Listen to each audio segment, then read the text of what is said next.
नमस्कार दोस्तों, आप सुन रहे हैं good health audio series part 4। पिछले 3 पार्ट में हमने एलोवेरा से जुड़े कुछ लेसर नोन फैक्ट्स पर बात की थी। आज के इस पार्ट में हम समझेंगे कि एलोवेरा को सही तरीके से समझना और अपनाना गुड हेल्थ के लिए क्यों ज़रूरी है। तो चलिए पार्ट 4 की शुरुआत करते हैं। सर्टिफाइड एलोवेरा उत्पाद। आज मार्केट में अनेक एलोवेरा उत्पाद उपलब्ध हैं, लेकिन क्या आप जानते थे कि आप जो एलोवेरा वाले उत्पाद खरीदते हैं उनमें से कुछ उत्पाद में एलोवेरा की गलत मात्रा बता रहे हो सकते हैं। आपको शायद ये जानकर हैरानी होगी कि FDA यानी United states food and drug administration के अनुसार कानूनी तौर पर एक निर्माता 1 लीटर पानी में सिर्फ 2 बड़े चम्मच एलोवेरा उपयोग कर सकता है, और फिर भी वे उसे 100% एलोवेरा जूस कहते हैं। अगली बार जब भी 100% एलोवेरा का दावा करने वाला जूस देखें तो उसके लेबल की सावधानीपूर्वक जांच करें। इसी वजह से एलोवेरा उत्पादों को सर्टिफाई करने के लिए एक संगठन बनाया गया जो एलोवेरा की असली मात्रा और सामग्री प्रकाशित करते हैं। इस संगठन को the international aloe science council या IASC कहा जाता है। IASC की स्थापना 1980 की शुरुआत में हुई। उन्होंने उच्च मानकों को पूरा करने वाले सभी एलोवेरा उत्पादों को सर्टिफाई करने के लिए एक प्रक्रिया विकसित की। सबसे पहले एलोवेरा उत्पाद बनाने वाली कंपनियों या एलोवेरा उगाने वाले किसानों को IASC से सर्टिफाइड होने के लिए आवेदन देना पड़ता है। उसके बाद IASC परीक्षण करता है और एलोवेरा उत्पादों, एलोवेरा फॉर्म्यूलों और उपयोग किए गए असली एलोवेरा पौधे को ऑडिट करता है। अगर सब कुछ सही और अचूक है तो उन्हें सर्टिफिकेशन की IASC सील मिल जाती है। IASC सील ऑफ सर्टिफिकेशन पाने वाला हर उत्पाद ये पुष्टि और वादा करता है कि एलोवेरा उत्पाद के लेबल पर लिखे तथ्य सही है और एलोवेरा की बताई गई मात्रा सही है। इसका ये भी मतलब है कि एलोवेरा उत्पाद में IASC के मानकों पर खरी उतरने वाली क्वालिटी का एलो है। अंत में इसका मतलब है कि एलोवेरा उत्पाद में उपयोग किया गया एलोवेरा प्रमाणित स्रोत से लिया गया है। आप IASC की वेबसाइट www.iasc.org पर IASC सील ऑफ सर्टिफिकेशन प्राप्त एलोवेरा उत्पादों की सूची देख सकते हैं। इस वेबसाइट में उन एलोवेरा उत्पादों की सूची भी दी गई है जिनके पास अब IASC सील ऑफ सर्टिफिकेशन नहीं है। IASC सुझाव देता है कि आपको सिर्फ IASC सील ऑफ सर्टिफिकेशन वाले एलोवेरा उत्पाद ही खरीदने चाहिए। आप चाहे एलोवेरा लोशन, एलोवेरा जेल या एलोवेरा स्किन केयर उत्पाद खरीद रहे हो, आपको सुनिश्चित करना चाहिए कि उसके पास IASC सील ऑफ सर्टिफिकेशन है। इससे पुष्टि होगी कि आप जो उत्पाद उपयोग कर रहे हैं वो शुद्ध है और एलोवेरा की बेहतरीन क्वालिटी वाला उत्पाद है। ये आपके स्वास्थ्य और संतुष्टि दोनों के लिए ज़रूरी है। क्वालिटी बनाए रखना। मार्केट में इतने बदलाव आने से उपभोक्ता का आत्मविश्वास हासिल करने के लिए एलोवेरा की क्वालिटी बनाए रखना बहुत महत्वपूर्ण है। क्वालिटी जांचने के 3 तरीके हैं। 1. पैकेज या उत्पाद की कंटेनर पर आधिकारिक IASC यानी इंटरनेशनल एलो साइंस काउंसिल की सील। 2. सामग्री सूची पर पहली सामग्री के तौर पर स्टेबलाइज्ड एलोवेरा जेल लिखा होता है और पहली सामग्री के तौर पर एक्वा लिखे उत्पादों से सावधान रहें, क्योंकि इसका लगभग निश्चित रूप से यही मतलब होता है कि सामग्रियां पुनः संगठित पाउडर हैं। 3. कि जेल सील किए हुए डिब्बे में बेचा जाए जो सामग्रियों की शुद्धता बरकरार रख सके। विषहरण और एलोवेरा जेल। इंसानी शरीर हर रोज लाखों विषों के संपर्क में आता है। ये विष कीटाणुनाशकों, आहार्य योजकों, पानी की भारी धातुओं, औद्योगिक रसायनों, औषधीय दवा के अवशेषों और अन्य कई पदार्थों से मिलते हैं। विष शरीर द्वारा कुदरती रूप से भी उत्पन्न किए जाते हैं और इसीलिए उन्हें पूरी तरह से टाल पाना नामुमकिन है। विषाक्तता वाले कई रोगों की घटनाएं भी काफ़ी बढ़ गई हैं। शोधों से ये भी पता चलता है विषाक्तता तेजी से बुढ़ापा आने, विकार वाले रोगों को बढ़ावा देने और प्रतिरक्षक प्रणाली को तोड़ने के लिए भी जिम्मेदार है। विषहरण शब्द का इस्तेमाल उस प्रक्रिया के बारे में बताने के लिए किया जाता है जिसमें से आपका शरीर इन रोगों से छुटकारा पाते समय गुजरता है। हमारे शरीर में विषाक्तता तब होती है जब हम उपयोगिता और उत्सर्जन से ज़्यादा खाते हैं। तंदुरुस्ती को बढ़ाने और बुढ़ापे को रोकने के लिए ये आवश्यक कदम है। बुनियादी रूप से विष कोई भी ऐसा पदार्थ है जो शरीर में उत्तेजना और या नुकसानदायक प्रभाव डालता है, जिससे हमारी सेहत गिरती है या हमारे बायोकेमिकल या अंगों की कार्यप्रणाली पर दबाव पड़ता है। हमारे उत्सर्जन को मदद करने वाली हर चीज़ को विषहरण में सहायक चीज़ कहा जाता है। इसमें आहार्य और जीवन शैली के बदलाव शामिल हैं जो विषों को अंदर लेना घटाते हैं और उत्सर्जन सुधारते हैं। एलोवेरा में ऐसी बहुत सी सामग्रियां हैं जो विषों को तटस्थ बनाती हैं, कोलोन साफ करती हैं, कोशिका पुनरुत्पादन प्रोत्साहित करती हैं, आपकी प्रतिरक्षक प्रणाली को सहयोग देती हैं और ताकत के स्तरों को बढ़ाती हैं। इसमें कुदरती रोगहर्ता और विषहर्ता वाली ताकतें हैं और आहार के प्रभावित अवशेषों को तोड़ने और आंतों को पूरी तरह से साफ करने में मदद के लिए आंतरीय तंत्र में बड़ी कोमलता से काम करता है। ये कब्ज से छुटकारा दिलाने और लगातार जारी दस्त से बचाव करने, आंत में नियमितता स्थापित करने में मदद कर सकता है। इन सब से बेचैनी और अफारा भी घटता है। स्वाभाविक है, इन सब लक्षणों में आराम आ जाने के कारण इस बेआरामी से जुड़े तनाव भी कम हो जाते हैं।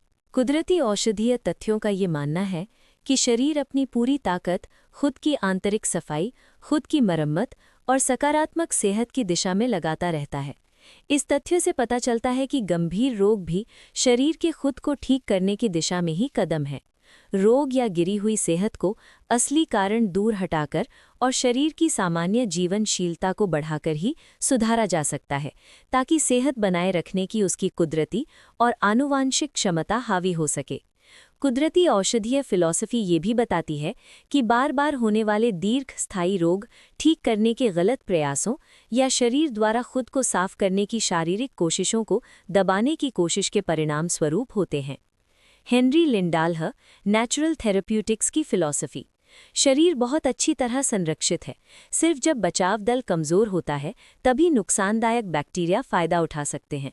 बुखार से शरीर की चयापचय दर बढ़ती है और रक्त एवं लसिका का प्रवाह बढ़ता है। इस तरह से शरीर के विषों को निकालने और रोगग्रस्त क्षेत्र को पोषण पहुंचाने की क्रिया तेज होती है। बुखार बैक्टीरिया और वायरस दोनों के लिए कम अनुकूल माहौल भी बनाता है, जिन्हें उचित विकास के लिए आमतौर पर काफ़ी कम तापमान की ज़रूरत होती है। जैसे जैसे बुखार बढ़ता है, ये जीवाणु प्रजनन की बजाय तेज़ी से मरने लगते हैं। हिप्पोक्रेट्स ने कहा, मुझे बुखार दे दो और मैं किसी भी रोग का इलाज करूंगा। पसीना अपने साथ प्रणाली के विष को त्वचा के माध्यम से बाहर ले जाता है। ये तापमान को एक वर्ग के अंदर ही बढ़ाने में मदद करता है, जिससे शरीर पर दीर्घ अवधि स्वास्थ्य का खतरा नहीं रहेगा। इन्फ्लेमेशन, सूजन और एडिमा शरीर द्वारा समस्या को एक जगह पर एकत्रित करने की क्रियाएं हैं। इन्फ्लेमेशन चयापचय गतिविधि में स्थानीय वृद्धि दर्शाती है। एडिमा या तरल संचयन से अवांछनीय विषैले या उत्तेजक पदार्थ को पतला करने में मदद मिलती है। फुंसियों, मुहासों जैसे स्थानीय संक्रमण महत्वपूर्ण ऊतकों के बेकार पदार्थों में बदलने के परिणाम स्वरूप होते हैं, जो बैक्टीरिया के फैलाव के लिए तब तक अनुकूल माहौल बनाते हैं जब तक शरीर की ताकतें उन बेकार पदार्थों को निकाल न सकें। दस्त और उल्टियां शरीर द्वारा विषैले पदार्थों से छुटकारा पाने की स्वाभाविक कोशिशें हैं। दर्द समस्या वाले क्षेत्र की ओर ध्यान आकर्षित करने का कुदरती तरीका है। दर्द दर्शाती है कि अपक्रिया लंबे समय तक सहनी पड़ सकती है या उसका हर्जाना चुकाना पड़ सकता है, और ज़्यादा समय तक अनदेखा करना हानिकारक हो सकता है। छींकें और खांसी आना शरीर द्वारा श्वसन तंत्र की तकलीफ़ों और विषों से छुटकारा पाने की ज़बरदस्त कोशिशें हैं। रोग के ये सभी गंभीर लक्षण दरअसल शरीर द्वारा संतुलन और सकारात्मक स्वास्थ्य पुनः स्थापित करने की समझदारीपूर्ण क्रिया है। वे शोधक और विलोपक हैं और उन्हें दबाना नहीं चाहिए। आमतौर पर गंभीर रोग कहे जाने वाली चीज़ें असल में शरीर से बेकार पदार्थों या विषों को निकालने और घायल टिश्यूज़ की मरम्मत करने का कुदरती प्रयास है। यदि इस गंभीर अवस्था को अपने कुदरती रूप से चलने नहीं दिया जाएगा या दमनात्मक तरीकों से उपचार किया जाए और इस तरह से विलोपन की इच्छित क्रिया को पूरा न करने दिया जाए, तो अंततः दीर्घस्थायी रोग होंगे। हीलिंग क्राइसिस और एलोवेरा जेल। हीलिंग क्राइसिस तब होता है जब आप अपनी विषहरण प्रक्रिया के दौरान निकलने वाले विषों या रोगों के लक्षणों का अनुभव करते हैं। शायद इस तथ्य को समझने में एक आसान उदाहरण फायदेमंद होगा। अगर आप हर साल अपने घर की दीवारों को अलग अलग रंग लगाएंगे तो क्या होगा? जैसे जैसे समय बीतता जाएगा और आप परत के ऊपर परत लगाते जाएंगे तो अंततः 30 सालों में आप पाएंगे कि परतें ठीक से चिपक नहीं रही हैं, क्योंकि शायद अंदर की परतों में दरारें पड़ गई हैं और वो उखड़ रही हैं। इसलिए आपने सारा पेंट निकाल देने और पेंट की ताज़ा परत लगाने का फैसला किया। तो आप माने या ना माने, आपका शरीर भी इसी तरह से काम करता है। चूंकि हमारा शरीर वसा संग्रहित करता है, वसा का रसायन शास्त्र वसा संग्रहित करते समय आंतरिक शरीर की जो दशा थी उसे दर्शाता है। हर साल आपको जो रोग हुआ वो आपके वसा के संग्रह वायरस या बैक्टीरिया का एक छोटा सा अवशेष छोड़ जाता है। आपने जो विष पचा लिए हैं उनकी भी थोड़ी निशानी रह जाती है। आपके पूरे शरीर में आप जिन चीज़ों से गुजरे हैं उन सब के नमूने संग्रह किए गए हैं। एलोवेरा में अंदर से बाहर तक साफ करने का अनोखा गुण है। इसलिए जब आप अपने शरीर को एलोवेरा के साथ साफ और विषहरण करते हैं तो आप उन विषों, बैक्टीरिया और वायरसेस को निकालते हैं जो आपके वसा के संग्रह में पनप रहे हैं। जब वे निकलते हैं तो शायद आपको उस विशेष समस्या या घटना का सामना करते समय अनुभव होने वाले प्रारंभिक लक्षणों जैसा अनुभव हो सकता है, लेकिन हल्के रूप में। आपका नाक बह सकता है, आप थकावट महसूस कर सकते हैं, आपको शरीर में दर्द हो सकता है या आपको बुखार भी हो सकता है, क्योंकि आपका शरीर इतने सालों से विषों और रोग के साथ काम कर रहा था।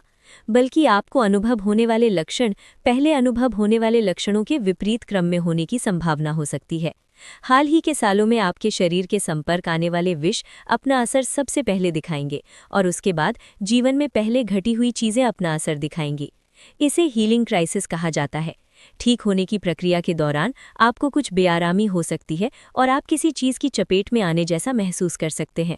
विषाक्तता के गंभीर मामलों में आप असल में काफ़ी बीमार सा महसूस कर सकते हैं, लेकिन आप निश्चिंत रहें कि ये आपके शरीर का सफाई करने का तरीका है। इन विषों से पूरी तरह और हमेशा के लिए छुटकारा पाने का तरीका है।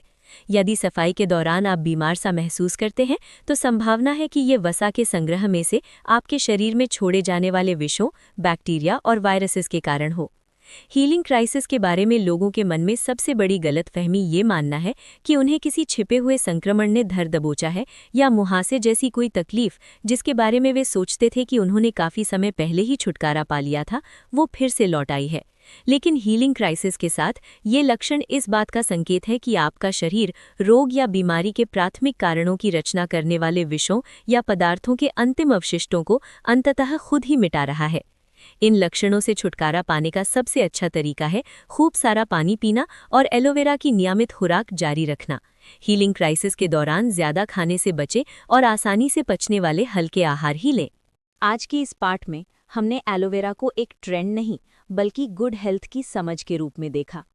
ये ऑडियो मैंने जल्दी इसलिए अपलोड की क्योंकि मुझे पता है कुछ लोग ऐसे भी हैं जो बिना कमेंट किए, बिना लाइक किए शांति से सुनते हैं और सच में सीखते हैं। अगर आप उनमें से एक हैं तो ये सीरीज़ आपके लिए ही है।